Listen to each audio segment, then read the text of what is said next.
First, we can discuss through the first module. Actually, the first module Agnipath scheme എന്ന് പറയുന്ന ഒരു സ്കീമിനെ കുറിച്ചാണ് പറയുന്നത്. ഓക്കെ, അഗ്നിപത് എത്ര പേര് കേട്ടിട്ടുണ്ട്? ഓക്കെ, എല്ലാവരും കേട്ടിട്ടില്ലാത്തവരാരൊക്കെയാണ് അഗ്നിപത് സ്കീമിനെ കുറിച്ച് കേട്ടിട്ടില്ലാത്തവര്? ഓക്കെ, നിങ്ങളുടെ ആൻസർ നിങ്ങൾ ചാറ്റ് ബോക്സിൽ പറഞ്ഞാൽ മതി, അല്ലെങ്കിൽ നേരിട്ട് പറഞ്ഞാൽ മതി. അഗ്നിപത് സ്കീം ഓക്കെ, കേട്ടിട്ടുള്ളവരോ കേട്ടിട്ടില്ലാത്തവരോ? എനി ആൻസർ ഏതായാലും കുഴപ്പമില്ല. സോ കേട്ടിട്ടില്ലാത്തവർ എത്ര പേരുണ്ട്? അഗ്നിപത് സ്കീം എനിക്കറിയില്ല. സാർ അത് ഓക്കെ. ഒരു 18 വയസ്സിന്റെ മുകളിലുള്ളവർക്കുള്ള പട്ടാളത്തിൽ പോകാനുള്ള ഒരു സാധനം. Okay yes. അല്ല, ഇതിനെക്കുറിച്ച് ഏകദേശം ഐഡിയ ഉള്ളവർക്ക് ഓക്കെ നമുക്കത് എക്സ്പ്ലെയിൻ ചെയ്യാം. ഇതുവരെ അതായത് ആ ഒരു ടേം അല്ലെങ്കിൽ ആ പേരെ കേട്ടിട്ടില്ല എങ്കിൽ ഉള്ളവര് ആരൊക്കെയാണ് എന്നുള്ളതാണ്. ബാക്കിയുള്ളവരൊക്കെ കേട്ടിട്ടുണ്ട്. ഓക്കെ. ബിന്ദുജ, ഇല്ല, ഞാൻ കേട്ടിട്ടില്ല. സനത്. കേട്ടിട്ടുണ്ട്, പക്ഷെ അതിനെ കുറിച്ച് അറിയില്ല. Okay yes. Okay. So okay, അത് കുഴപ്പമില്ല. നമ്മൾ ഫസ്റ്റ് ഓഫ് ഓൾ ഇത്തരം ഇത് ഒരു സ്കീമാണ്. നമ്മൾ കഴിഞ്ഞ സെഷനിൽ ഇതുപോലെ ഒരു സ്കീം പറഞ്ഞിരുന്നു. കഴിഞ്ഞ സെഷനിൽ പറഞ്ഞ സ്കീം എന്തായിരുന്നു? ഒരു ഗവൺമെന്റ് ഇതുമായിട്ടൊരു ബന്ധമില്ല, പക്ഷെ വേറൊരു സ്കീം ഇതുപോലെ നമ്മൾ പറഞ്ഞിരുന്നു. ഏത് സ്കീമാണ്? കഴിഞ്ഞ ഒരു സെഷനിൽ നമ്മൾ പറഞ്ഞിരുന്ന സ്കീം ഉണ്ടായിരുന്നു. So what was that scheme? Any idea? ഓർമ്മയില്ലേ? PM കിസാനാണ്. PM Kisan. Yes, PM Kisan. അപ്പോൾ okay, PM Kisan it's something different. Okay, നമ്മളിപ്പോൾ പറയുന്നതുമായിട്ട് ഒരു ബന്ധമില്ല.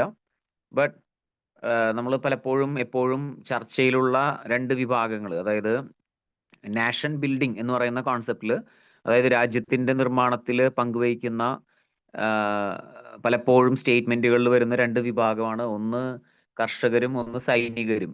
ഓക്കെ, ഈ രണ്ട് ടേം എപ്പോഴും യൂസ് ചെയ്ത് കാണാം. Because they are more patriotic, അല്ലെങ്കിൽ കൂടുതൽ എന്താണ് രാജ്യത്തിന് വേണ്ടി പ്രവർത്തിക്കുന്നു. ആക്ച്വലി അത് മാത്രമല്ല, എല്ലാവരും പ്രവർത്തിക്കുന്നുണ്ട്. ബട്ട് മോസ്റ്റ്ലി നമ്മൾ ഈ പറയുന്ന രണ്ട് വിഭാഗങ്ങളാണ് കൂടുതലും എന്ത് ചെയ്യപ്പെടുന്നത്, രാജ്യസേവനത്തിന് അല്ലെങ്കിൽ ജനങ്ങൾക്ക് വേണ്ടി കൂടുതൽ പ്രവർത്തിക്കുന്നതായിട്ടുള്ള ഒരു കോൺസെപ്റ്റ്. ഓക്കെ, ഒരു കോൺസെപ്റ്റ് ആണത്. സോ ഇവിടെ ഇപ്പൊ ഇന്ത്യയുടെ ഒരു കോൺസെപ്റ്റിൽ നമ്മൾ അറിയാം, ഇന്ത്യൻ ആർമി എന്ന് പറയുന്നത് വൺ ഓഫ് ദ ലാർജസ്റ്റ് ആണ്. ഏറ്റവും വലുതല്ല, പക്ഷെ ഏറ്റവും വലിയ ആർമി എന്ന് പറയുന്നത് ചൈനയുടെയാണ്. ചൈനയുടെ അതായത് എത്ര നമ്പർ ഓഫ് ആർമി പേഴ്സണൽ ഉണ്ട് എന്ന് നോക്കിയാൽ ചൈനീസ് ആർമിയാണ് വലുത്. ആൻഡ് ഇന്ത്യൻ ആർമിയും ഉണ്ട്, പക്ഷെ ഇന്ത്യയിൽ ജനസംഖ്യ കൂടുതലുണ്ടെങ്കിലും ഇന്ത്യൻ ആർമിയുടെ വലിപ്പം അത്ര വലുതല്ല. And army, navy, air force, India എന്ന് പറയുന്ന ഡിഫൻസ് സിസ്റ്റം, ഇത് മൂന്നും ഉൾപ്പെടുന്നതാണ്. അപ്പൊ ഇവിടെ നമുക്ക് പറയുന്ന സ്കീം അഗ്നിപത് സ്കീമിന്റെ പ്രത്യേകത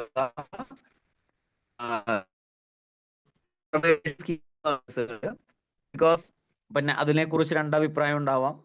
ഇതൊരു നാഷണലിസ്റ്റിക് പോളിസി എന്നുള്ള രീതിയിൽ ഒരു ലേബലിൽ പറയാവുന്ന ഒന്നാണ്. പിന്നെ പൊളിറ്റിക്കലി പല അഭിപ്രായ വ്യത്യാസങ്ങളുള്ളത് അതിന്റെ സ്കീമിന്റെ ടെന്യൂറിനെ സംബന്ധിച്ചും. ഓക്കെ, അത് ഏത് സ്കീമായാലും ഏത് ഗവൺമെന്റുകൾ വന്നാലും പോയാലും ഒക്കെ എന്തുണ്ടാവും, there must be some kind of controversy, അല്ലെങ്കിൽ കോൺട്രവേഴ്സീസ് എല്ലാ സ്കീമിനും ഉണ്ടായിരിക്കും. അതിനർത്ഥം എല്ലാ സ്കീമും നല്ലതാണ് എന്നല്ല ചീത്തയാണെന്നല്ല. നോർമലി രണ്ടും കൂടിയതാണ്. ബട്ട് പൊതുവെ എന്താണ്, ഒരു സ്കീം ഇംപ്ലിമെന്റ് ചെയ്യുമ്പോൾ ഇറ്റ്സ് എ റിസ്കി ഫാക്ടർ എപ്പോഴും ഉള്ളതാണ്. അതായത് ഒരു സ്കീം ഇംപ്ലിമെന്റ് ചെയ്യുന്നത് എളുപ്പമുള്ള കാര്യമല്ല. ഓക്കെ, അപ്പോൾ കാരണം ഗവൺമെന്റിനെ സംബന്ധിച്ച് ഗവൺമെന്റിന്റെ ഐഡിയ ക്ലിയർ ആണ് എന്ന് സ്ഥാപിക്കുക. ആൻഡ് ഒപ്പോസിഷൻ എന്ന് പറയുന്നത്, അല്ലെങ്കിൽ മറ്റുള്ള പാർട്ടികളുടെ പ്രത്യേകത എന്ന് പറയുന്നത്, they have to defend. Okay, അതിലെ പോരായ്മകൾ, ന്യൂനതകൾ കാണിച്ചു കൊടുക്കുക എന്നുള്ളതാണ് മറ്റുള്ള ഓപ്പോസിഷന്റെ ഡ്യൂട്ടി. അപ്പൊ ഇത് രണ്ടും ആക്ച്വലി പാരലായിട്ട് ഒരേപോലെ വർക്ക് ചെയ്യുമ്പോഴാണ് എന്താവുന്നത്, ഡെമോക്രാറ്റിക് സിസ്റ്റം നന്നാവുന്നത്. അപ്പൊ അതാണ് അതിന്റെ ഒരു സിസ്റ്റം. നമുക്കിവിടെ ഈ അഗ്നിപത് സ്കീമിന്റെ കേസിലുള്ള കോൺട്രവേഴ്സി ഒന്ന്, അതിനിടെ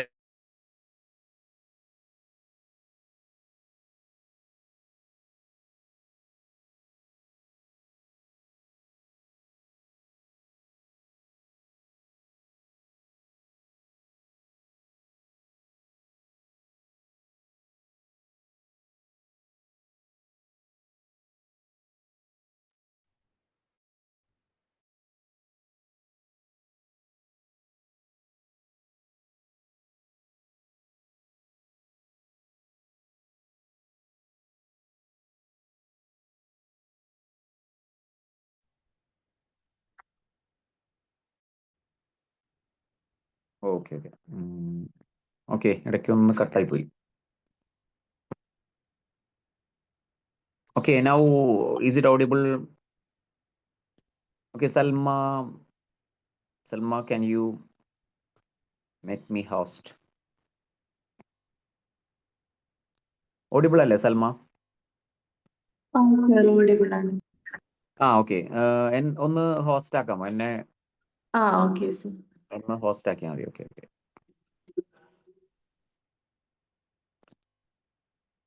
okay, yes, thank you. So okay, നമ്മൾ പറഞ്ഞുകൊണ്ടിരുന്ന കോൺസെപ്റ്റിലേക്ക് വരാം.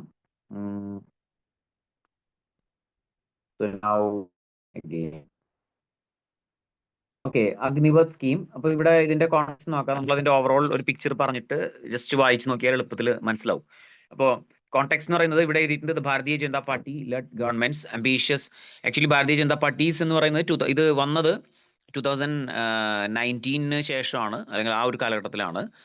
ആൻഡ് ബിക്കോസ് ആ സമയത്ത് ആ ഇലക്ഷനെ സംബന്ധിച്ച് അതിന് മുൻപ് ഉണ്ടായിരുന്ന സമയത്ത് ഭാരതീയ ജനതാ പാർട്ടി ലെഡ് എന്ന് പറയാൻ കാരണം, ഇപ്പോഴത്തെ ഗവൺമെന്റ് ഏതാണെന്ന് ചോദിച്ചാൽ ഭാരതീയ ജനതാ പാർട്ടി ഗവൺമെന്റ് എന്നല്ല പറയേണ്ടത്, NDA. ഓക്കെ, ഇത് നാഷണൽ ഡെമോക്രാറ്റിക് അലയൻസ് എന്ന് പറയുന്നതാണ്. അപ്പോൾ അത് കൃത്യമായിട്ട് നമ്മൾ ക്വസ്റ്റ്യനിൽ അറിഞ്ഞിരിക്കണം. ഏത് പാർട്ടി അല്ലെങ്കിൽ ഒരു പാർട്ടി ഭരിക്കുന്നു എന്നുള്ള കോൺസെപ്റ്റിലല്ല, ഇതൊരു കോമ്പിനേഷനാണ്. ഓക്കെ, അപ്പോൾ ഇവിടെ ഇത് പറയുമ്പോൾ ഇതിനൊരു കോൺസെപ്റ്റ് ഉണ്ടായിരുന്നു, ബിക്കോസ് ഇത് ഭാരതീയ ജനതാ പാർട്ടി മുന്നോട്ട് വെച്ച ഒരു ആശയമാണ്. അപ്പോൾ അതായിരിക്കാം. സോ ഇതിൽ the party led government's ambitious, അതാണ് ഇവിടെ എഴുതിയിട്ടുള്ളത്. Ambitious Agnipath scheme has faced opposition from the political parties and armed forces veterans like since it was announced in June 2022 with the BP short of a majority on its on in the Lok Sabha. Crucial alliance partners do have called the review of the contents. Okay, നമ്മൾ പറഞ്ഞ അതേ point ആണ്. 2002 ഒരു സംഭവം. അപ്പോൾ 2022 ഇതിനെതിരെ major oppositions ഉണ്ടായി. Plus ഇതിന്റെ പ്രത്യേകത അതാണ് നമുക്ക് നോക്കാനുള്ളത്. ഇതിന്റെ ബാക്ക്ഗ്രൗണ്ട് നോക്കുകയാണെങ്കിൽ, in the key plank in India bloc's campaign, states like Punjab, Haryana, Himachal Pradesh, Uttar Pradesh, Bihar and Rajasthan, armed forces also sought after employer was the opposition. Okay, അത് അതിന്റെ opposition ഉണ്ടായ പ്രധാന സ്റ്റേറ്റുകൾ. So എന്താണ് ഈ Agnipath scheme എന്ന് ചോദിച്ചാൽ, it's aimed to recruiting personnels below officer ranks. Okay, അതാണ് അവിടെ നോക്കേണ്ടത്. ബിലോ ഓഫീസർ ഗ്രേഡിലേക്കാണ്, സോൾജർ ലെവലാണ്. ആൻഡ് എയർമാൻ, സെയിലർ, അതായത് ഇത് സോൾജർ എന്ന് പറയുന്നത് ആർമിയിൽ എന്താണോ അതേപോലെ നേവിയിലും എയർഫോഴ്സിലുമുള്ള കറസ്പോണ്ടിങ് ആയ അല്ലെങ്കിൽ പാരലൽ ആയിട്ടുള്ള പോസ്റ്റുകളാണ് അവിടെ സെയിലർ എന്നും എയർമാൻ എന്ന് പറയുന്നത്. Then they are not commissioned officers to the Indian Armed Forces for a period of only for years. Okay, അതാണ് അതിന്റെ concept. They are not commissioned officers. അവർ 4 വർഷത്തേക്കാണ് അവർ റിക്രൂട്ട് ചെയ്യുന്നത്. And at the end of the regime, up to 25% of these recruits, so called Agniveer, can join the service in the permanent commission subject to merit and organizational requirements.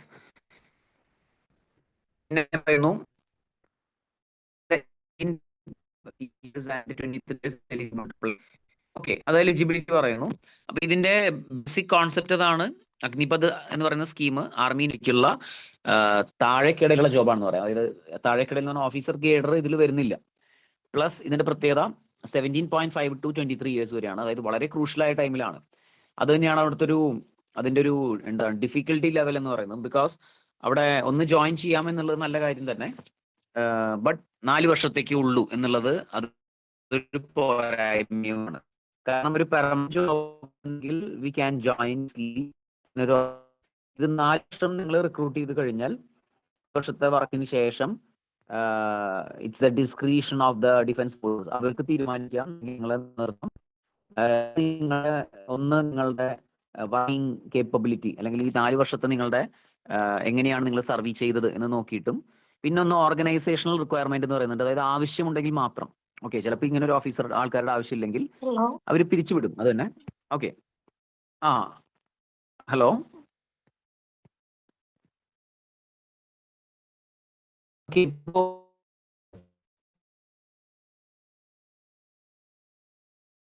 Okay അല്ലേ എല്ലാവർക്കും? Sir ഇടയ്ക്ക് കട്ടാവുന്നുണ്ട്. അതെ, okay okay. ഇപ്പോ visible അല്ലേ? ഇല്ല sir, വീണ്ടും clear അല്ല. Screen share clear അല്ല. Okay okay, 1 second.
Okay, so ഇപ്പോ ഓക്കെ ആണോ?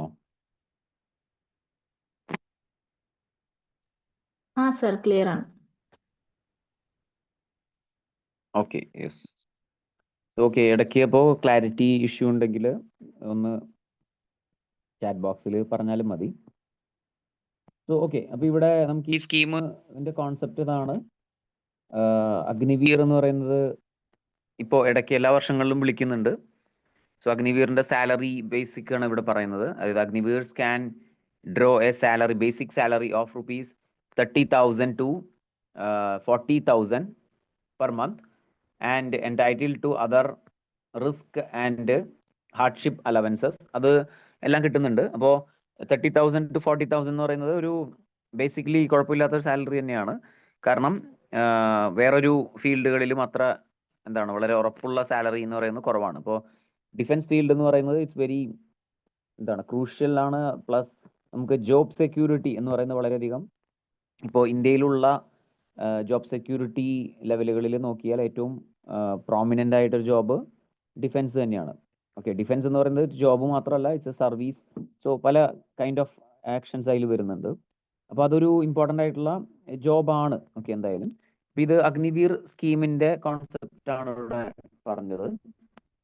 നെക്സ്റ്റ്, ഇതിന്റെ മറ്റുള്ളതിൽ നിന്നുള്ള വ്യത്യാസങ്ങളും അതൊക്കെ കൊടുത്തിട്ടുണ്ട്. അത് നമ്മൾ ഈ പറഞ്ഞു തന്നെയാണ്. അതായത് 25% പേരെ മാത്രമാണ് എന്ത് ചെയ്യുന്നത്, അല്ലെങ്കിൽ 25% ഇവിടെ എഴുതിയിട്ടുണ്ട്. Only 25% of Agniveer are absorbed in. So എല്ലാവരും സെലക്ട് ചെയ്യില്ല, അതൊന്നാമത്തെ കാര്യം. പിന്നെ ഇവരെ ഫോഴ്സിലേക്ക് പെർമനന്റ് ആക്കില്ല സ്ഥിരമായിട്ട്. സോ പക്ഷെ അതിന്റെ വ്യത്യാസങ്ങൾ, പ്രത്യേകതകൾ എന്ന് പറയുന്നത് അടുത്ത കാലത്ത് ഈ അഗ്നിവീറിൽ ജോയിൻ ചെയ്ത് കഴിഞ്ഞ് 4 വർഷം കഴിഞ്ഞവരെ റിക്രൂട്ട് ചെയ്യാൻ, അല്ലെങ്കിൽ അവരെ ഡിഫൻസിന് ചിലപ്പോൾ ആവശ്യം ഉണ്ടാവില്ല, പക്ഷെ they can be recruited to the well-known private sector companies അല്ലെങ്കിൽ പബ്ലിക് സെക്ടർ കമ്പനീസ്. അപ്പോൾ ഗവൺമെന്റിന് തന്നെ കമ്പനികളിലേക്കോ അല്ലെങ്കിൽ പ്രൈവറ്റ് കമ്പനികളിലേക്കൊക്കെ റിക്രൂട്ട് ചെയ്യാനുള്ള ഒരു ഓപ്ഷനും അവിടെ കൊടുക്കുന്നുണ്ട്. അതാണ് ഇതിലെ പ്രത്യേകത. അപ്പൊ അത് ചില കമ്പനികൾ മുന്നോട്ട് വന്നിട്ടുണ്ടായിരുന്നു. ഇപ്പൊ മഹീന്ദ്ര എന്ന് പറയുന്ന കമ്പനി, അതിന്റെ ഓണർ ആനന്ദ് മഹീന്ദ്ര. അപ്പോൾ ആനന്ദ് മഹീന്ദ്ര ഇത്തരം കോൺസെപ്റ്റുകളിൽ മുന്നോട്ട് വെച്ചിരുന്ന ഒരു ആശയമാണ് they are ready to absorb the people. അതായത് അഗ്നിവീറായിട്ട് വരുന്നവരെ സ്വീകരിക്കാൻ തയ്യാറാണ്. ബിക്കോസ് അതിന് കാരണം they are capable. അവര് എന്താണ് കേപ്പബിൾ ആണ് എന്നുള്ളത് കൊണ്ടാണല്ലോ അവര് ഇത്രയും കാലം വർക്ക് ചെയ്യുന്നത്.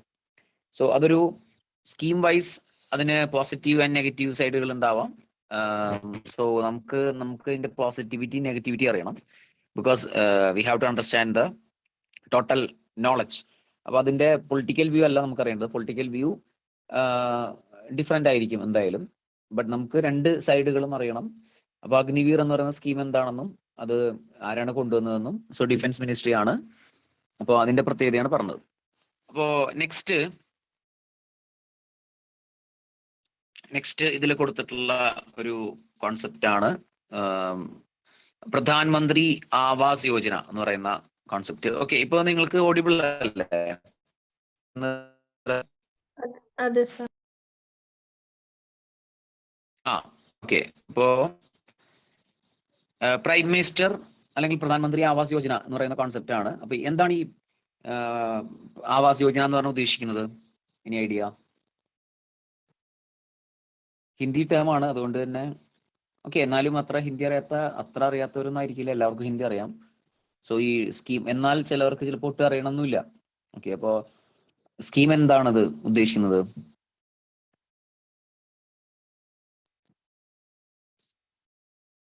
എന്താണ്? ഹലോ, ഓക്കെ, ഞാൻ ചോദിക്കാം ഓരോരുത്തരോട്. ഓക്കെ, എന്താണ് അനുപമ?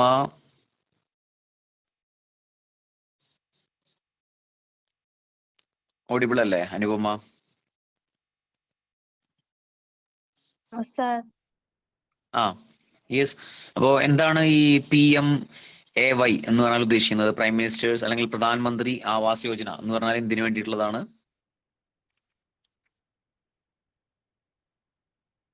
അത് വീടുകളില്ലാത്തവർക്ക് അങ്ങനെ വീടൊക്കെ വെച്ചു കൊടുക്കാൻ അങ്ങനെ സെക്യൂരിറ്റിക്ക് യെസ് യെസ്. വേണ്ടിയിട്ടുള്ള.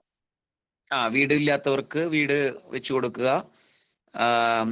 അപ്പൊ അതുപോലെ തന്നെ കേരളത്തിൽ ഇതുപോലെ സ്കീം ഉണ്ട്. അതായത് കേരളത്തിൽ ഇത് സെൻട്രലി സ്പോൺസേർഡ് സ്കീമാണ് PMAY എന്ന് പറയുന്നത്. ഇതുപോലെ ഓരോ സ്റ്റേറ്റുകളിലും ഉണ്ടാവാം. ഇപ്പൊ കേരളത്തിൽ ഇതുപോലെ സ്റ്റേറ്റ് ഗവൺമെന്റ് ഒരു സ്കീം ഉണ്ട്. എന്താണ് അതിന്റെ പേര്? അതിന്റെ പേര് അറിയോ?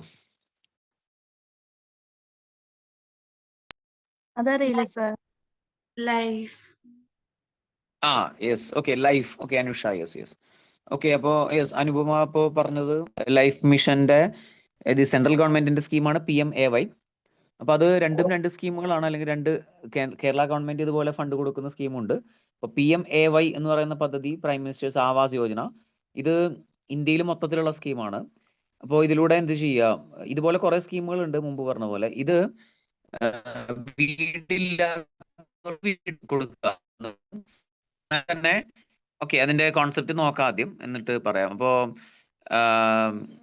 The first decision to provide assistance for the construction 3 crore additional houses. അതായത് ഈ സ്കീം കുറെ പഴയതാണ്. ഇപ്പോൾ പെട്ടെന്ന് വന്നാൽ ശരിക്കും മുൻപ് വേറെ സ്കീം ഉണ്ടായിരുന്നു. അപ്പൊ ഇവിടെ എഴുതിയിട്ടുണ്ട്, അതായത് the government of India implemented it in 2022. Housing for all എന്നാണ് ആ പദ്ധതിയുടെ പേര്, എല്ലാവർക്കും വീട്. അപ്പൊ അതിനെ വിളിക്കുന്ന സ്കീമിന്റെ പേരായിട്ട് വിളിക്കുന്നതാണ് PMAY.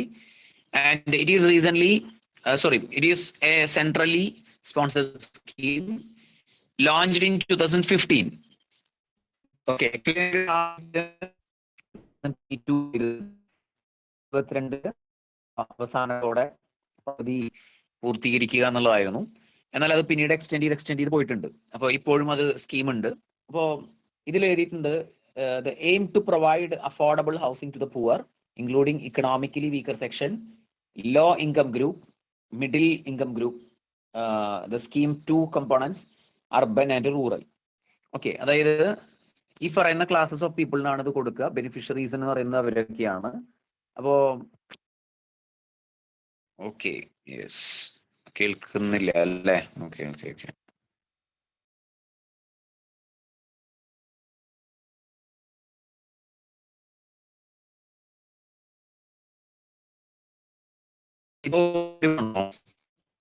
Is it audible now? Okay, ഇടയ്ക്ക് കട്ടായി പിന്നെ വീണ്ടും ക്ലിയർ ആയി അങ്ങനെ വരുന്ന രീതിയിലാണ്. ഒന്നും കേൾക്കുന്നില്ല. Okay okay, 1 second.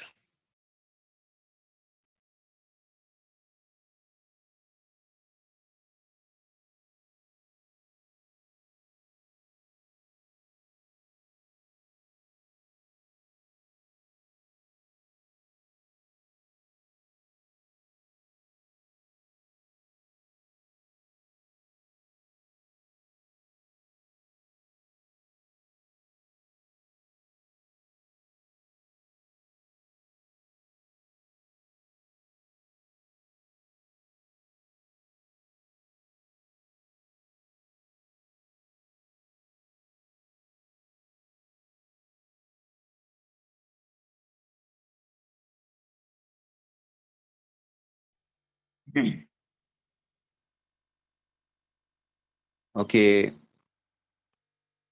So now, is it okay? Okay ആണോ?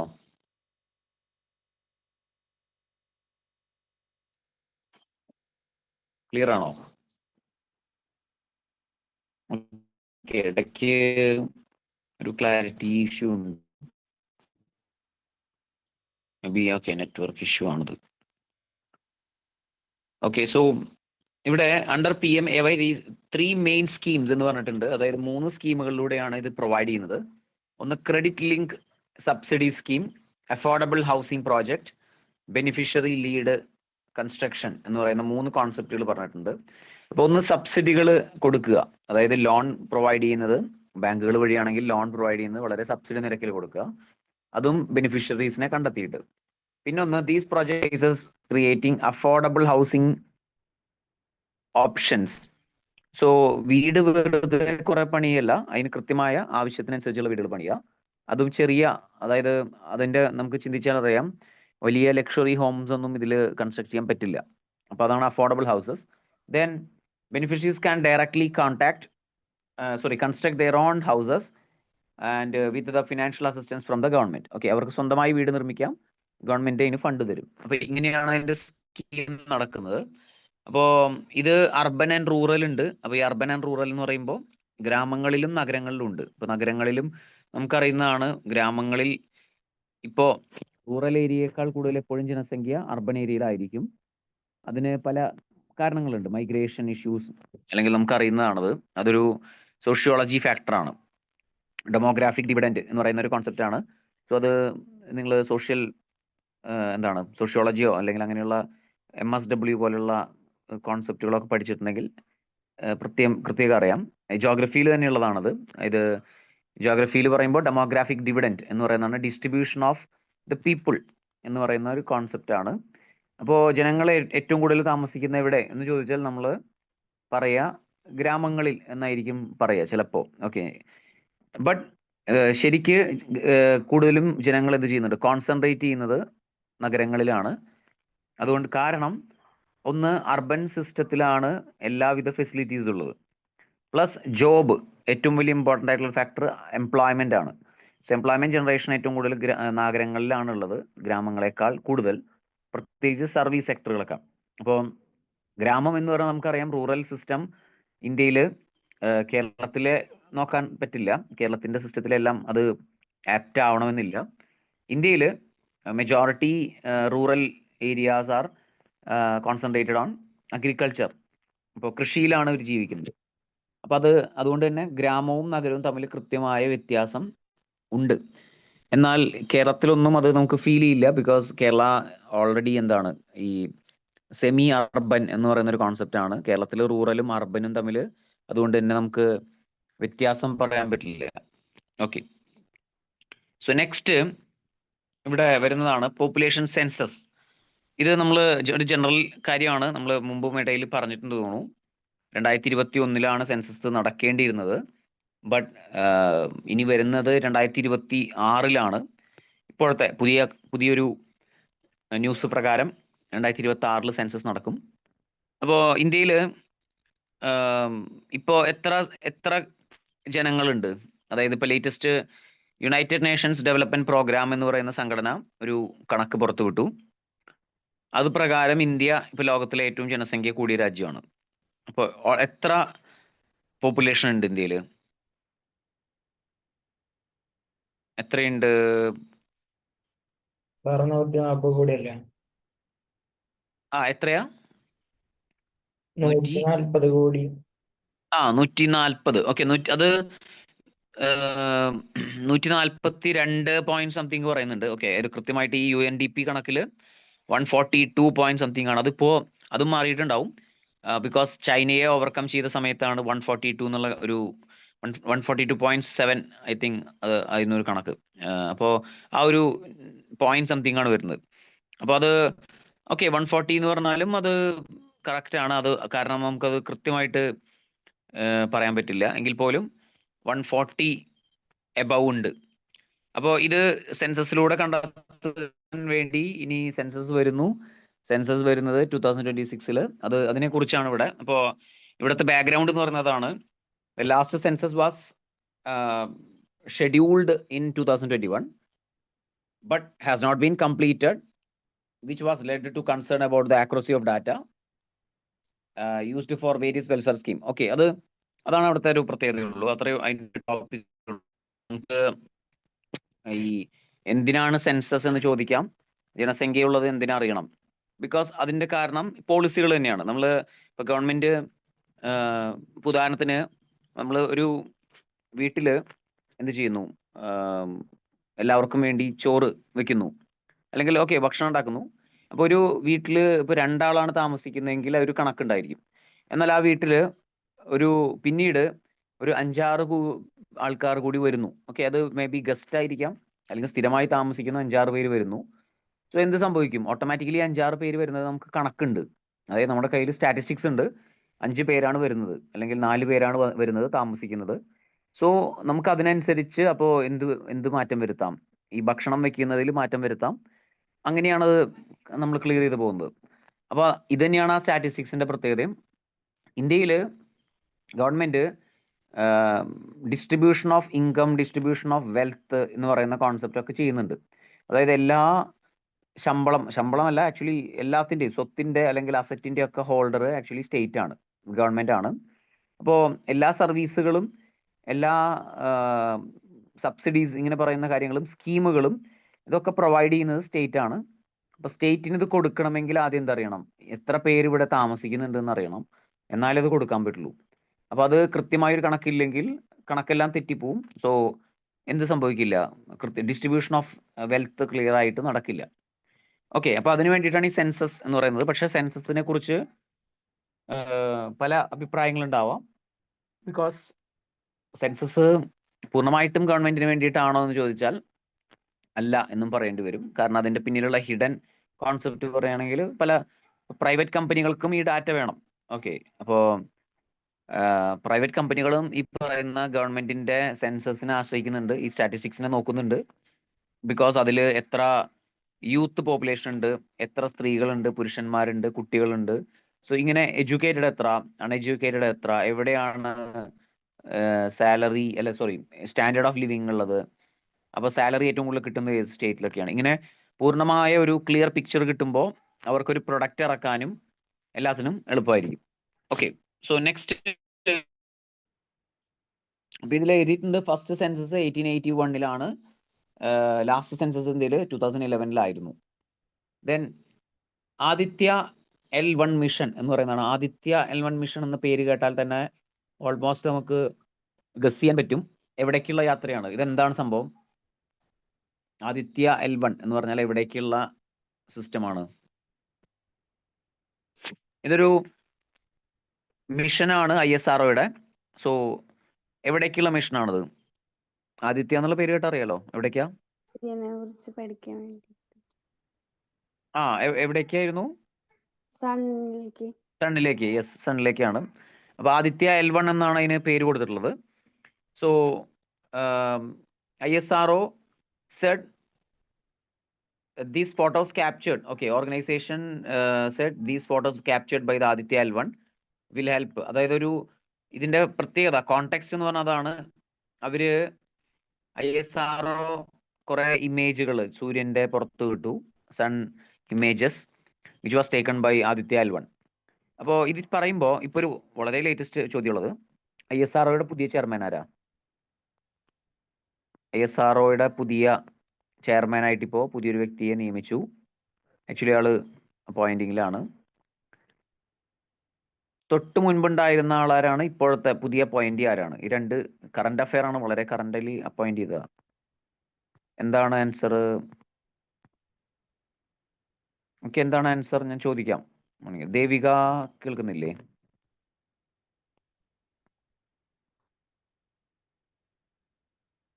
ഓഡിബിൾ ആണോ everyone? Sir doctor V Narayan ആണോ? Doctor Narayanan. Okay, doctor Narayanan ഇപ്പോഴത്തെ ആണോ അതോ പുതിയ അപ്പോയിന്റി ആണോ അതോ ഓൾറെഡി എക്സിസ്റ്റിംഗ് ആയിരുന്ന ചെയർമാൻ ആണോ?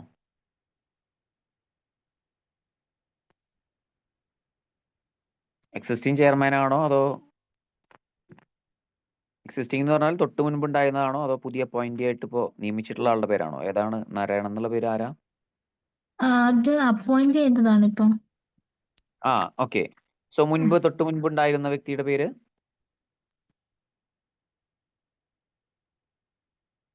തൊട്ട് മുൻപുണ്ടായിരുന്ന വ്യക്തിയുടെ പേര് പ്രത്യേകത രണ്ടുപേരും ആക്ച്വലി കേരളൈറ്റ്സ് മലയാളികളാണ്. അപ്പോൾ ആരായിരുന്നു? എനിവൺ? Okay, answer. സോമനാഥാണ്. സോമനാഥ്. സോമനാഥ്. ആ എസ്, അതായത് ഇനീഷ്യൽ വരുന്നത് എസ് ആണ്. S Somanath. Okay, S Somanath. Okay, generally അറിഞ്ഞിരിക്കുക. അപ്പോൾ ഇവിടെ L1 ആദിത്യ L1 എന്ന് പറയുന്നത് India's first space based solar mission to study the sun. ഇപ്പോൾ സൂര്യനിലേക്ക് അറിയാലോ, സൺ സോളാർ സിസ്റ്റം പഠിക്കുക എന്ന് പറയുന്നത് എളുപ്പമല്ല. അതിൽ സോളാർ സിസ്റ്റം അല്ല, സോളാർ അല്ലെങ്കിൽ സൺ എന്ന് പറയുന്നതിലേക്കുള്ള സ്റ്റാറിലേക്കുള്ള യാത്ര തന്നെ ഇറ്റ്സ് വെരി ഡിഫിക്കൾട്ട്. അപ്പോൾ അത് ലോഞ്ച് ചെയ്തത് 2023 ബൈ ISRO. ഓക്കെ, അപ്പോൾ ഇവിടെ അതിൻ്റെ കോൺസെപ്റ്റുകൾ കുറച്ച് പറയുന്നുണ്ട്. അതായത് ഒബ്ജക്റ്റീവ്സ് എന്ന് പറയുന്നത് understanding coronal heating and solar wind acceleration.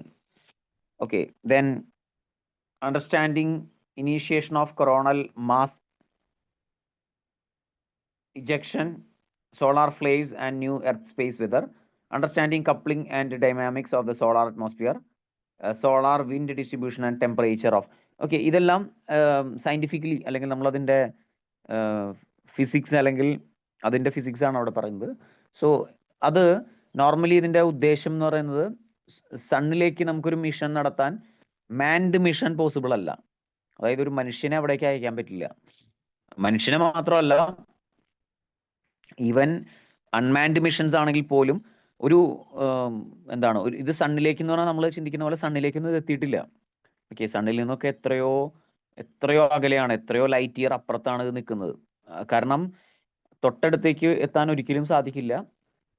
അത്രയും അകലെ നിന്നുകൊണ്ടാണ് അത് എന്ത് ചെയ്യുന്നത്, ഈ പറയുന്ന റേസിലൂടെയാണ് ഇത് പഠിക്കുന്നത്. അതായത് അവിടെ നിന്ന് വരുന്ന വിൻഡ് ഉണ്ടായിരിക്കും, കാറ്റുണ്ടാവും ശക്തമായിട്ട്. അപ്പോൾ ഈ കാറ്റ്, ചൂടുള്ള കാറ്റ്, അതുപോലെ തന്നെ അതിൽ നിന്ന് വരുന്ന എന്തൊക്കെ പാർട്ടിക്കിൾസ് ആണ് വരുന്നത്, ഇങ്ങനെയുള്ള ഓരോന്നും എടുത്ത് പഠിച്ചിട്ടാണത് മനസ്സിലാക്കുന്നത്. ആൻഡ് അത്ര അകലെ നിന്നിട്ട് തന്നെ അതിന് എന്ത് ചെയ്യാൻ പറ്റില്ല, ഹീറ്റ് റെസിസ്റ്റൻസ് ഉണ്ടാവണം. ബിക്കോസ് അതില്ലെങ്കിൽ ഉരുകിപ്പോവും. അറിയാലോ, ഉരുകി പോവുക എന്ന് മാത്രമല്ല, സൂര്യൻ്റെ ചൂട് ഏറ്റു കഴിഞ്ഞാൽ ചിലപ്പോൾ ഒന്നും ഉണ്ടാവില്ല, പെട്ടെന്ന് തന്നെ കരിഞ്ഞ് ഇല്ലാതായി പോവും. അപ്പോൾ അത്രയും ചൂടുള്ള ഒരു സ്ഥലത്ത് നിന്നിട്ടാണ് ഇത് പഠിക്കുന്നത്. So it's very important one. Okay, so next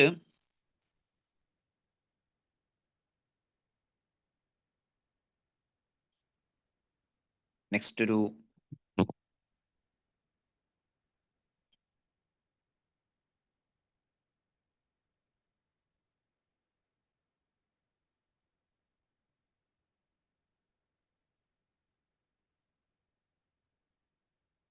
okay, ഇവിടെ സ്പീക്കർ എന്ന് പറയുന്ന ഒരു ഒറ്റ ഹെഡിങ് എഴുതിയിട്ടുണ്ട്. സ്പീക്കർ ഇതിലുള്ളത് ആക്ച്വലി നോക്കേണ്ട ആവശ്യമില്ല, സ്പീക്കറെ കുറിച്ചാണ് ഇത് പറയുന്നത്. അപ്പോൾ ആരാണ് സ്പീക്കർ, എന്തൊക്കെയാണ് സ്പീക്കറുടെ പ്രത്യേകത? ആക്ച്വലി അത് ഞാൻ അതിൽ ചോദിക്കുന്നില്ല. സ്പീക്കറെ കുറിച്ചുള്ള ഡീറ്റെയിലുകളൊക്കെ ആണ് അതിൽ കൊടുത്തിട്ടുള്ളത്. അപ്പോൾ ആരാണ് ഇപ്പോഴത്തെ ലോക്സഭാ സ്പീക്കർ? ആരാണ്? ഓക്കെ, ഞാൻ ചോദിക്കാം. ഓക്കെ, അപർണ ഇപ്പോഴത്തെ സ്പീക്കർ ആരാ?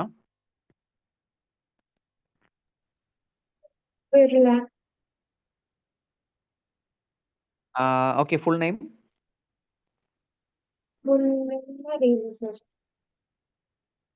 ഓക്കെ, വേറെ ആർക്കെങ്കിലും?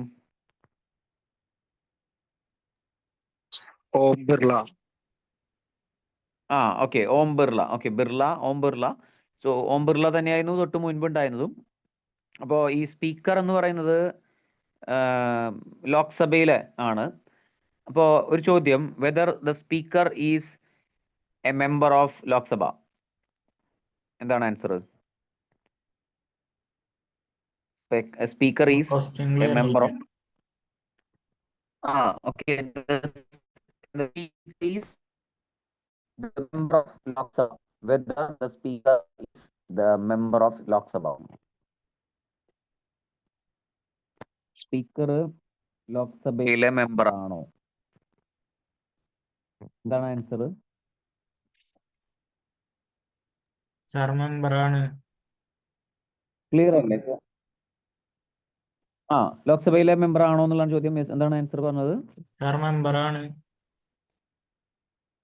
മെമ്പറാണ്. ഓക്കെ, യെസ്, മെമ്പറാണ്. ഓക്കെ, അപ്പോൾ യെസ്, മെമ്പറാണ്. അപ്പോൾ MP ആണ്.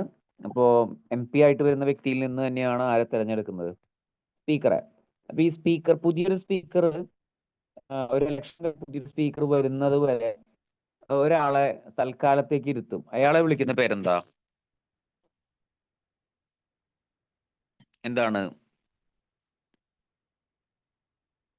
എന്താണ് പേര്? ഞാൻ ചോദിക്കാം.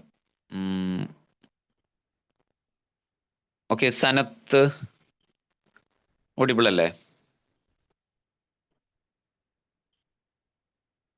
സനത്തിന് ഓഡിബിൾ അല്ലേ? ആ സാർ ഓഡിബിൾ ആണ്.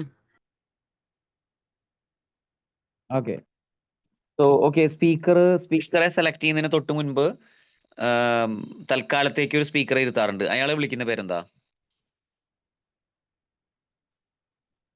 ഓക്കെ, അങ്ങനെ കേട്ടിട്ടുണ്ടോ? അങ്ങനെ, അതായത് പൊതുവെ ഇലക്ഷൻ കഴിഞ്ഞാലാണ് സംഭവിക്കുന്നത്. ഇലക്ഷൻ കഴിഞ്ഞ് വരുന്ന സമയത്താണ് സ്പീക്കറൊന്നും സെലക്ട് ചെയ്തിട്ടുണ്ടാവില്ല. അപ്പോൾ തൽക്കാലത്തേക്ക് ഒരാളെ പിടിച്ചിരുത്തും. അത് മിക്കവാറും ഇരുത്തുന്നത് ഏറ്റവും സീനിയർ മോസ്റ്റ് മെമ്പറെ ആയിരിക്കും. സീനിയർ മോസ്റ്റ് എന്ന് പറഞ്ഞാൽ ഏറ്റവും കൂടുതൽ തവണ തെരഞ്ഞെടുക്കപ്പെട്ട പ്രായം കൂടിയ അംഗത്തെ ആയിരിക്കും മെമ്പറായിട്ട് ഇരുത്താറുള്ളത്. സോ അയാളെ വിളിക്കുന്ന പേര്. ഓക്കെ, എന്താണ് വേറെ? എനിവൺ? ആർക്കെങ്കിലും answer? Pro tem Anupama, speaker. Anusha. Devi. Okay, pro tem speaker. Yes, pro tem speaker ആണ്. അതായത് പ്രോട്ടൈം സ്പീക്കർ എന്നൊരു ടേം യൂസ് ചെയ്യുന്നത് തന്നെ അതിനു വേണ്ടി മാത്രമാണ്. സ്പീക്കറെ തിരഞ്ഞെടുക്കുന്നതിന് മുൻപാണ് പ്രോട്ടൈം സ്പീക്കറുടെ പ്രാധാന്യം. അപ്പൊ ക്വസ്റ്റ്യനിലെങ്ങാനും ഒരു ചോദ്യം പോലെ വന്നാൽ, അതായത് സ്പീക്കർക്ക് ശേഷം അല്ലെങ്കിൽ സ്പീക്കർ ഇല്ലാത്ത സമയത്ത് ഇരിക്കുന്ന വ്യക്തി എന്നൊക്കെ പറഞ്ഞ് ചോദിക്കാം. അതല്ല. ഓക്കെ, സ്പീക്കർ ഇല്ലാത്ത സമയത്ത് സ്പീക്കറുടെ ഒരു പാനൽ ഉണ്ടായിരിക്കും. ഓക്കെ, അതായത് ഇപ്പൊ സ്പീക്കർ തിരഞ്ഞെടുക്കപ്പെട്ടത് ഓം ബിർള. ഇപ്പൊ ഈ ഓം ബിർള ചില സമയങ്ങളിൽ ഉണ്ടാവില്ല. അപ്പൊ ആളില്ലാത്ത സമയങ്ങളിൽ ഈ പറയുന്ന ഒരു ടീം ഓഫ് പാർലമെന്ററി കമ്മിറ്റി ഉണ്ടാവും. അപ്പൊ ആ കമ്മിറ്റിയിലെ ഒരു മെമ്പർ ആയിരിക്കും എന്ത്, അതായത് ഈ സ്പീക്കറുടെ കമ്മിറ്റി എന്ന് പറയുന്ന ഒരു കമ്മിറ്റി ഉണ്ട്. അതിൽ 3-4-5 മെമ്പേഴ്സ് ഒക്കെ പല പാർട്ടികളിലെയും ആൾക്കാരുണ്ടാവും. അപ്പൊ അതിലേതെങ്കിലും ഒരു വ്യക്തിയായിരിക്കും ആ സമയത്ത് എന്ത് ചെയ്യുക, ചെയർ. അതായത് ചെയർ ചെയ്യാന്ന് പറഞ്ഞാൽ കാണാം, ലോക്സഭാ സെഷനൊക്കെ നടക്കുമ്പോൾ ചെയർഡ് ബൈ ചെയർമാൻ എന്ന് എഴുതിയിട്ടുണ്ടാവും. അല്ലെങ്കിൽ ചെയർഡ് ബൈ ചെയർമാൻ എന്ന് എഴുതിയിട്ടുണ്ടാവില്ല. ചെയർഡ് ബൈ ദിസ് പേഴ്സൺ എന്നുള്ള രീതിയിലായിരിക്കും. അപ്പൊ ആ കമ്മിറ്റി മെമ്പറാണ് ഉണ്ടാവുക. ഇപ്പൊ പ്രോട്ടൈം സ്പീക്കറും ഈ പറയുന്ന വ്യക്തികളും തമ്മിൽ വ്യത്യാസമുണ്ട്. Pro tem speaker only for a temporary basis. അത് before the selection of okay. So അപ്പോൾ സ്പീക്കർ എന്ന് പറയുന്ന കോൺസെപ്റ്റ് ആണ്. GB മാവലങ്കർ തൊട്ട് കുറേ ആൾക്കാർ അങ്ങനെ ഇരുന്നിട്ടുണ്ട്. അതായത് ഇന്ത്യയിൽ അതുപോലെ സ്പീക്കർ ആയിട്ടിരുന്ന ആദ്യ വനിത ആരാണ്? ആദ്യ വനിത ഇതൊക്കെ നമ്മൾ സ്പീക്കർ ഒക്കെ ലോക്സഭയുടെ കേസാണ്. സഭ പറയാൻ പറ്റില്ല, കാരണം രാജ്യസഭയിലെ വിളിക്കുന്ന വ്യക്തിയുടെ പേര് സ്പീക്കർ എന്നല്ല, അവിടെ ചെയർമാൻ ആണ്. അപ്പോ speaker, first woman speaker of സഭ. എനിവൺ? ഓക്കെ, വിന്ദുജ ഓഡിബിൾ ആണോ? വിന്ദുജ, സൗമ്യ, സൂരജ് പറഞ്ഞു. Okay, then Salma. Anyone? First woman speaker. Okay അല്ലേ? കേൾക്കുന്നില്ലേ ഇപ്പോ?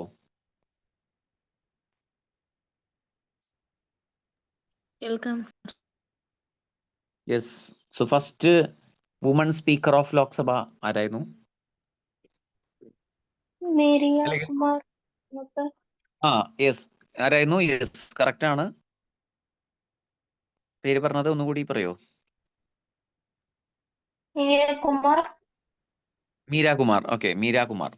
സോ മീര കുമാർ ആണ്. മീര കുമാർ ഫ്രം ബീഹാർ സോ മീര കുമാർ ആയിരുന്നു ആദ്യത്തെ വനിതാ സ്പീക്കർ. അതിന് കഴിഞ്ഞ് പിന്നെ വനിതാ സ്പീക്കർ ഉണ്ടായിട്ടുണ്ട്. അതിന് നജ്മ ഹെബ്ദുള്ള ലോക്സഭയിലല്ല രാജ്യസഭയിൽ ഉണ്ടായിട്ടുണ്ട് നജ്മ ഹെബ്ദുള്ള. അതുപോലെ തന്നെ വേറെയും ഉണ്ടായിട്ടുണ്ട്. ഇപ്പോൾ കേരളത്തില് ഇതുപോലെ, അല്ലെങ്കിൽ ഇത് ഇന്ത്യയുടെ കോൺസെപ്റ്റിലാണ് അതൊക്കെ ചോദിക്കുന്നത്. അപ്പോൾ നോർമലി ഇത് അറിഞ്ഞിരിക്കുക, ഇതൊരു സ്റ്റാറ്റിക് ആയിട്ടുള്ള GKs ആണ്.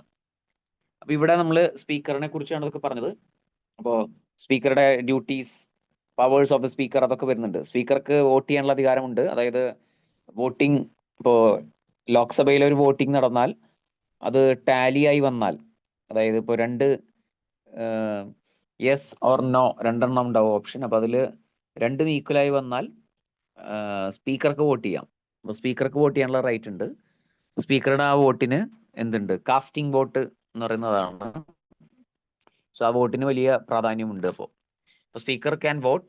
അതുപോലെ തന്നെ ലോക്സഭാ സ്പീക്കറുടെ പ്രത്യേകത, മണി ബില്ല് ആണോ അല്ലയോ എന്ന് തീരുമാനിക്കുന്നത് ലോക്സഭാ സ്പീക്കറാണ്. So whether the bill is money bill or not എന്ന് തീരുമാനം എടുക്കുന്ന ആളാണ് ലോക്സഭാ സ്പീക്കർ. അപ്പൊ അതെല്ലാം ഈ പറയുന്ന കാറ്റഗറിയിലെ പ്രത്യേകതകളാണ്. അപ്പോൾ നെക്സ്റ്റ്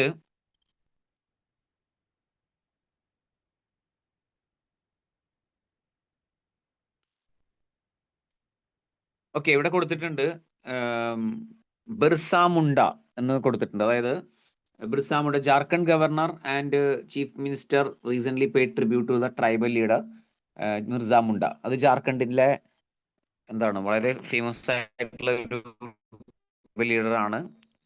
ഇത് അവിടുത്തെ ഇപ്പോൾ ഓരോ സ്റ്റേറ്റിൽ, ഇപ്പോൾ കേരളത്തിൽ നമ്മൾ കേരളവുമായി ബന്ധപ്പെട്ട കുറെ ഫ്രീഡം ഫൈറ്റേഴ്സ് പേരുകൾ ചോദിച്ചാൽ കുറെ നമ്മൾ പറയും. അപ്പൊ അതുപോലെ ഒരു വളരെ പ്രശസ്തനായ ഒരു ട്രൈബൽ ലീഡറാണ് ബിർസ മുണ്ട. അപ്പോൾ ബിർസ മുണ്ട എയർപോർട്ട് എവിടെയാണ് സ്ഥിതി ചെയ്യുന്നത്? നമ്മൾ പറഞ്ഞിട്ടുണ്ട് തോന്നുന്നു, ഇല്ലെങ്കിൽ അതിൻ്റെ അറിഞ്ഞിരിക്കണം. ബിർസ മുണ്ട എയർപോർട്ട് എവിടെയാണ്?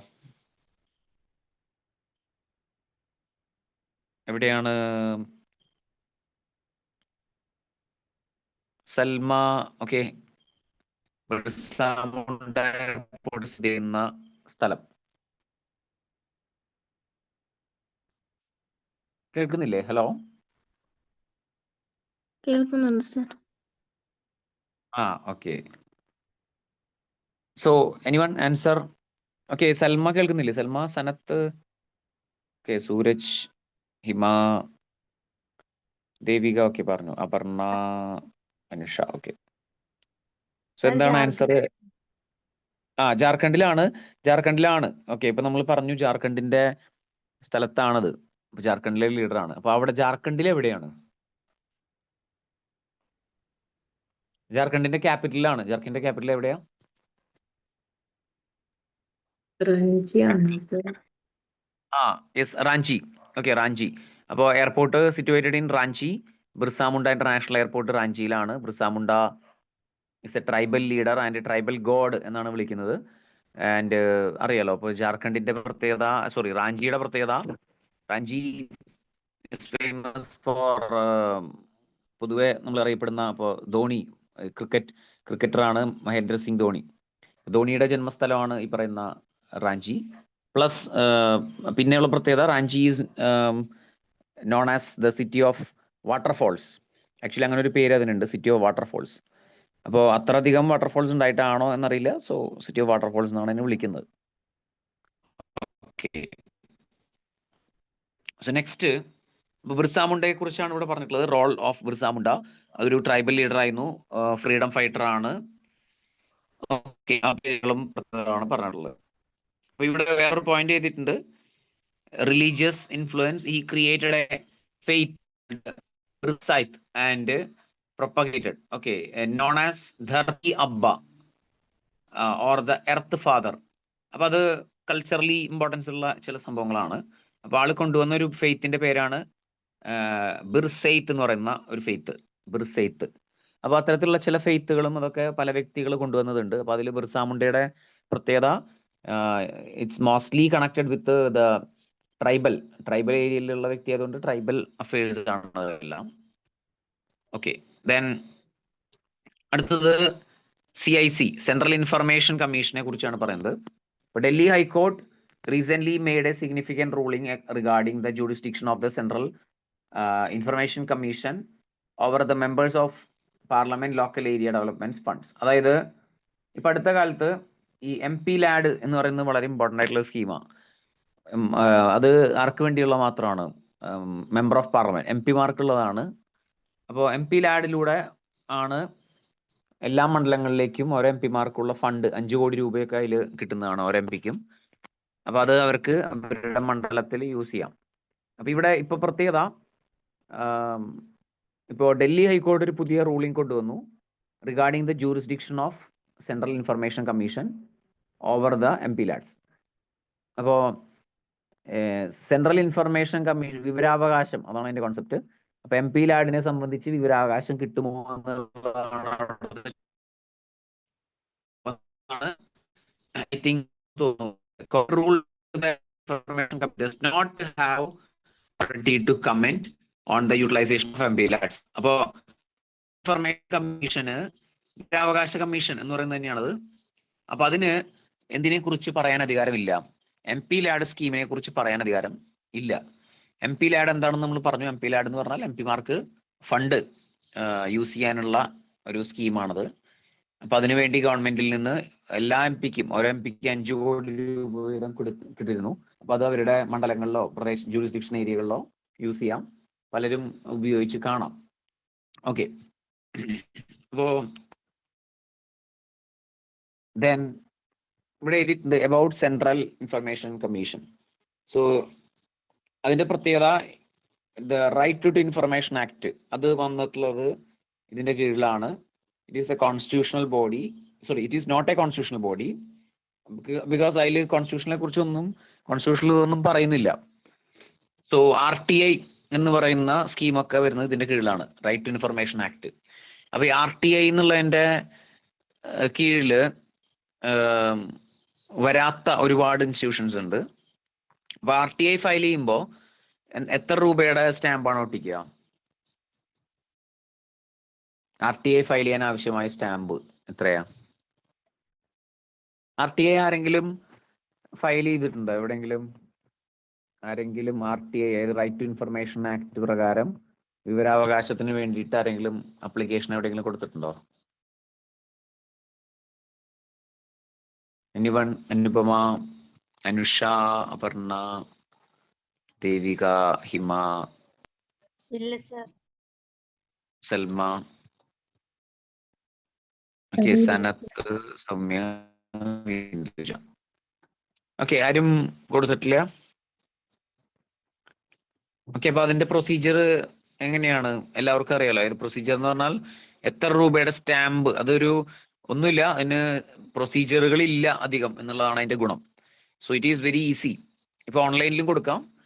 അപ്പോ നമുക്ക് ഏതെങ്കിലും സ്ഥലത്തു നിന്ന് ഒരു ഇൻഫർമേഷൻ കിട്ടണമെങ്കിൽ we can file A RTI. അപ്പൊ അത് ഗവൺമെന്റ് ഉദ്യോഗസ്ഥർ അത് തരണം എന്നുള്ളതാണ് അതിന്റെ റൂള്. ഇല്ലെങ്കിൽ അവർക്ക് അത് ഫൈൻ ആയിട്ട് തരേണ്ടി വരും. അതായത് പബ്ലിക് ഇൻഫർമേഷൻ ഓഫീസർ എന്ന് പറഞ്ഞൊരു ഓഫീസർ ഉണ്ടാവും, അസിസ്റ്റന്റ് പബ്ലിക് ഇൻഫർമേഷൻ ഓഫീസർ എന്ന് പറഞ്ഞിട്ടൊരു ഓഫീസർ ഉണ്ടാവും. അപ്പൊ അവരാണ് ഇത് പ്രൊവൈഡ് ചെയ്യുക. അപ്പൊ നമുക്ക് ചില വിവരങ്ങൾ അറിയാൻ പറ്റില്ല, പേഴ്സണൽ വിവരങ്ങളൊന്നും ചോദിക്കാൻ പറ്റില്ല. ഒഫീഷ്യലി ആയിട്ടുള്ള വിവരങ്ങൾ ഗവൺമെന്റിന്റെ ഓഫീസിന്റെ കീഴിലൊക്കെ ചോദിക്കാം. സോ ഓക്കെ, അപ്പോ ഇവിടെ അടുത്തത്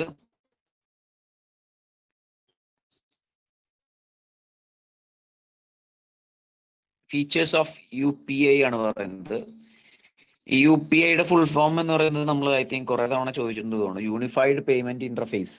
അപ്പൊ UPI ഒരുപാട് ഇമ്പോർട്ടൻസ് ഉള്ളതാണ്. UPIയിൽ വരുന്ന ഒരു UPI ഉപയോഗിക്കുന്നതിന്റെ പേര് പറയാമോ?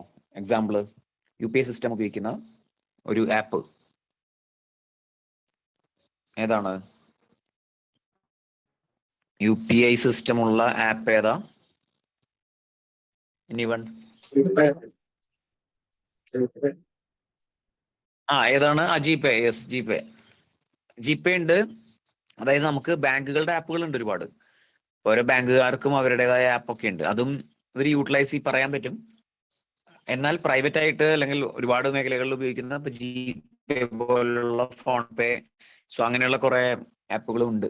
അപ്പൊ അതെല്ലാം വരുന്നത് ഈ പറയുന്നതിന്റെ കീഴിലാണ്. സോ യൂണിഫൈഡ് പേയ്മെന്റ് ഇന്റർഫേസിന്റെ കീഴിലാണ്. അപ്പോൾ ഇത് വളരെയധികം അറിയാലോ, UPI ട്രാൻസാക്ഷൻ വളരെ വളർന്നു. ഇപ്പോൾ പുതിയൊരു റിപ്പോർട്ട് ഉള്ളത് വാട്സപ്പ്, നമ്മൾ ഓൾറെഡി വാട്സപ്പ് ആക്ച്വലി ഇതിന്റെ മേഖലയിലേക്ക് കടന്നിട്ടുണ്ടായിരുന്നു. പക്ഷെ അതിന് കുറച്ച് റെസ്ട്രിക്ഷൻസ് ഉണ്ടായിരുന്നു. അതായത് മൊത്തം ജനസംഖ്യ, അവരുടെ മൊത്തം കസ്റ്റമേഴ്സിന്റെ 50% താഴെ മാത്രം പേർക്ക് ഇത് യൂട്ടിലൈസ് ചെയ്യാവൂ, അങ്ങനെ കുറെ റെസ്ട്രിക്ഷൻസ് ഉണ്ടായിരുന്നു. അപ്പൊ ഇപ്പൊ റെസ്ട്രിക്ഷൻസ് ഒന്നും ഇല്ല, UPI യൂസ് ചെയ്യാം. അപ്പോൾ വാട്സപ്പ് പേ എന്ന് പറയുന്നത് മിക്കവാറും ഉടനെ വരാൻ സാധ്യതയുണ്ട്. വാട്സപ്പ് പേ കണ്ടിട്ടുണ്ടല്ലോ, വാട്സപ്പിൽ തന്നെ അതുണ്ട്, പക്ഷെ അത് ആരും അധികം ഉപയോഗിച്ച് തുടങ്ങിയിട്ടില്ല. അപ്പൊ അത് വന്നു കഴിഞ്ഞാൽ ഗൂഗിൾ പേ പോലുള്ളതിനെല്ലാം വളരെ വലിയ വെല്ലുവിളിയാണ്. ബിക്കോസ് അറിയാലോ, വാട്സപ്പ് ഉപയോഗിച്ചുകൊണ്ട് നമുക്ക് പേയ്മെന്റ് നടത്തുക. അപ്പൊ അത് കുറച്ചും കൂടി ഈസി ആവും പേയ്മെന്റ് എന്ന് പറയുന്നത്. അപ്പോൾ അതിന്റെ റിസ്ക് എലമെന്റുകൾ ഉണ്ടെങ്കിൽ പോലും അതൊരു ഈസി ടാസ്ക് ആയി മാറും. ഓക്കെ, സോ ഓക്കെ, അപ്പൊ നമുക്ക് ഇത് കൺക്ലൂഡ് ചെയ്യാം.